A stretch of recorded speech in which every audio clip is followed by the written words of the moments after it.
పవన్ కళ్యాణ్ గారు ఈ మధ్యన సినిమా ఫంక్షన్స్‌లో కనిపించడం వల్ల చాలామంది ఏమనుకుంటున్నారంటే ఆయన మళ్ళీ రాజకీయాలు తగ్గిచ్చేశారు. ఆయన శాఖకు సంబంధించినటువంటి ఫైల్స్ సరిగ్గా పని సరిగ్గా చేయట్లేదు. ఆయన సినిమాల మీద దృష్టి పెట్టారని చెప్పి కొంతమంది మాట్లాడుతున్నటువంటి పరిస్థితి అయితే కనిపించింది.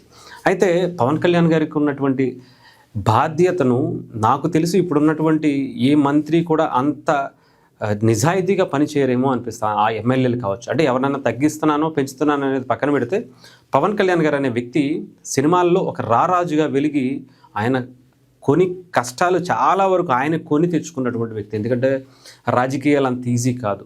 రాజకీయాల్లో ఒక దశాబ్ద కాలం పాటు యుద్ధం చేసుకుంటూ వచ్చి ఇప్పుడు అధికారంలోకి వచ్చిన తర్వాత చెప్పాలంటే అప్పటికన్నా ఎక్కువే కష్టపడుతున్నారని చెప్పాలి.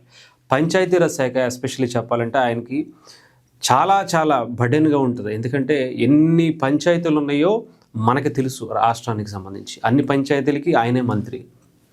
దానికి ఫండ్స్ చూసుకోవాలి. అలాగే రూరల్ డెవలప్మెంట్, పర్యావరణానికి, అడవి శాఖ ఇవన్నీ కూడా ఆయన చూసుకుంటూ ఆయన పార్టీ నిర్మాణం చేసుకుంటూ ఇంకొక పక్క అడపా మహా అయితే వారానికో 2-3 గంటలు సినిమాకి కేటాయించేటువంటి పరిస్థితి. అలాంటి టైంలో ఆయన హెల్త్ బాగోకపోయినా కూడా చాలామంది ఏమనుకుంటారంటే హైదరాబాద్కి వచ్చి ఆయన హెల్త్ బాగోలేదన్నారు, మరి ఇప్పుడు సినిమా ప్రీ రిలీజ్ ఈవెంట్లకి ఎలా అటెండ్ అయ్యారు అని.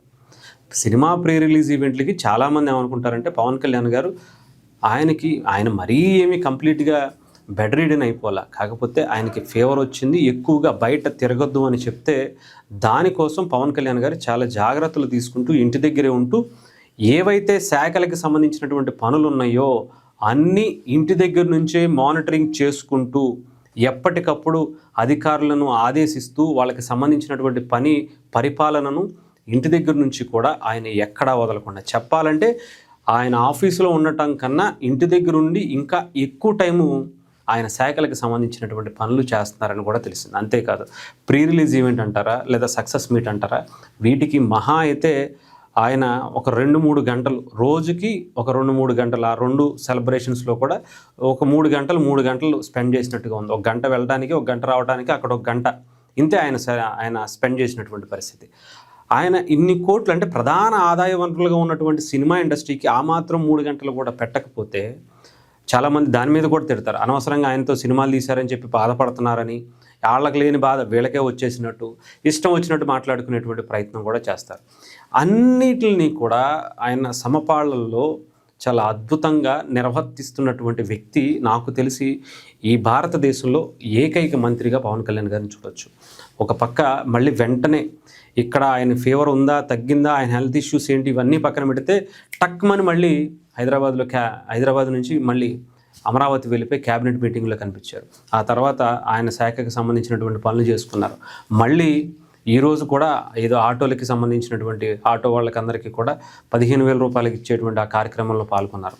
1 కాదు 2 కాదు ఎన్నో కార్యక్రమాలు పవన్ కళ్యాణ్ గారు ఆయనకి ఎక్స్పీరియన్స్ సరిగ్గా లేకపోయినా కూడా ఇంత బాధ్యతగా, ఇంత హుందాగా, ఇంత ఎక్కువ సమయం కేటాయిస్తూ నిజాయితీగా ఆయన శాఖలను నిర్వర్తిస్తున్నారంటే ఇంతకన్నా గొప్ప నాయకుడికి మనం పేరు పెట్టాలి. ఆయన్ని ఏదో ఒకటి చెయ్యాలి. కాబట్టి ప్రతిపక్షంలో ఉన్నాం కాబట్టి వాళ్ళు ప్రతిపక్ష పాత్ర లేకపోయినా సరే మాట్లాడుతున్నారు కాబట్టి కొంచెం ఇంకా వాళ్ళకి అదే పనిగా మనం చూడాలి తప్ప పవన్ కళ్యాణ్ గారిని ఆయన గురించి నాకు తెలిసి ఎవరు ఏమనుకున్నా సరే ఆయనలో చేసినటువంటి ఆయన చేసేటువంటి కార్యక్రమాలు, ఆయన శాఖలకు చేసేటువంటి పనులు దాంట్లో కనీసం ఒక 10% కూడా గత ప్రభుత్వంలో ఉన్నటువంటి వీళ్ళు మాట్లాడే వ్యక్తులు కావచ్చు, ఎవరు కావచ్చు, ఒక్క 10% కూడా చేయరేమో అనిపించింది.